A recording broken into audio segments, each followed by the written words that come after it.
गाय और गोरिल्ला दोनों खड़े नदी पर पानी पी रहे थे, लेकिन तभी उन्हें पानी में एक तूफानी झटका महसूस होता है। जोरों की हवाएं चलने लगती है, मानो जैसे कोई बहुत बड़ा अनर्थ होने वाला हो। ये तूफान मचाने वाला कोई और नहीं बल्कि एक बहुत बड़ा विशाल शरीर वाला सफेद शेर था। सफेद शेर पेड़ पौधे तोड़ते हुए आगे बढ़ रहा था। तब गाय और गोरिल्ला तेजी से वहाँ से भाग गए और वो भागकर सीधा अपने महाराज रघु बाग के पास पहुँचे। उधर विशाल शेर भी रघु के ही जंगल पहुँच गया था। उसके सामने जो भी जानवर आ रहा था वो उसे अपने पैरों तले कुचल रहा था। उसने रघु के जंगल में तूफान मचा दिया था।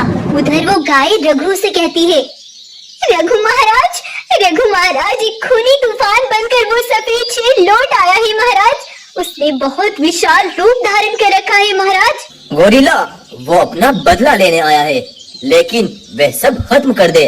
इससे पहले तुम बाकी बचे जानवरों को बड़ी गुफा पर ले जाओ। छोड़ूंगा नहीं। ये तूफान मेरे बच्चों की खून का बदला है, जो उस रघु की बर्बादी से ही पूरा होगा। बर्बाद करके रख दूंगा सब कुछ। मैं अपने बच्चों का बदला जरूर लूंगा। लेकिन ये विशाल शेर किस बात का बदला पूरा करने आया है? दरअसल आज से 5 साल पहले यह शेर साधारण शेर की तरह ही था।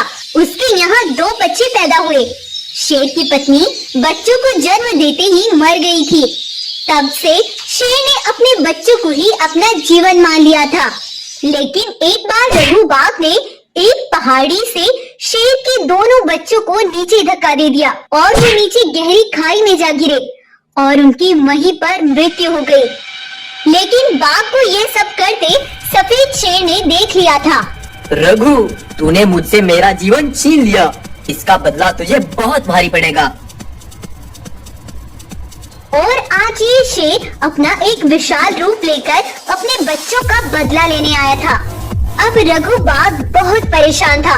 रघु अपने जंगल में अपने सिपाहियों के साथ आकर देखता है तो विशाल शेर ने जंगल में बहुत बर्बादी मचा दी थी।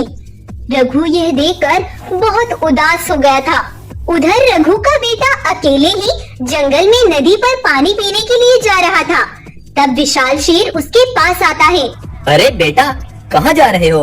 तुम कौन हो? बेटा, तुम मुझे अपना दोस्त ही समझो। चलो, मैं तुम्हें अपने साथ परियों की दुनिया में लेकर जाता हूँ।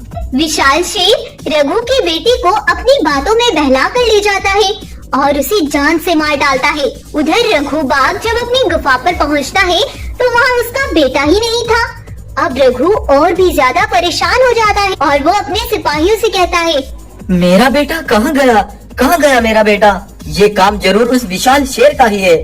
अब मुझे उसका सामना करना ही होगा। वो मुझे चाहे जान से ही मार डाले, लेकिन अब मुझे उसे सच्चाई बतानी होगी।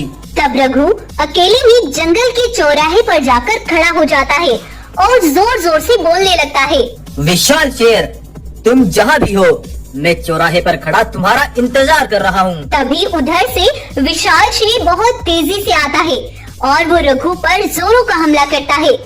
तुम मुझे जान से मारना चाहते हो तो मार लो, लेकिन उससे पहले तुम्हें सच्चाई जाननी जरूरी है। कैसी सच्चाई? मैंने सब अपनी आंखों से देखा था। तुमने आंखों से सब देखा था, लेकिन तुम सच्चाई से बेखबर हो। जिस दिन तुम्हारे यहाँ 2 बेटे हुए थे, उस दिन एक पंडित जी मेरे पास आए और बोले, रघु, आज तुम्हारे जंगल में 2 शेरों का जन्म हुआ है और वो बहुत खतरनाक साबित होंगे। जल्द ही वो जंगल के जानवरों में आग बरसाने लगेंगे।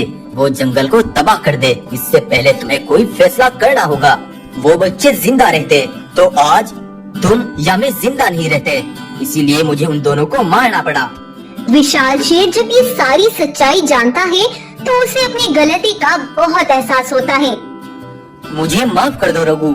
अपने बच्चे को खोने का दुख मुझसे बेहतर कौन जान सकता है, इसीलिए मैंने तुम्हारे बेटे को मारा नहीं था। तब विशाल शेर रघु के बेटे को उसे सौंप देता है और वो हमेशा के लिए उस जंगल से चला जाता है। तो ये थी इस विशाल शेर की कहानी। तो आपको आज की हमारी कहानी कैसी लगी, हमें कमेंट करके जरूर बताएं।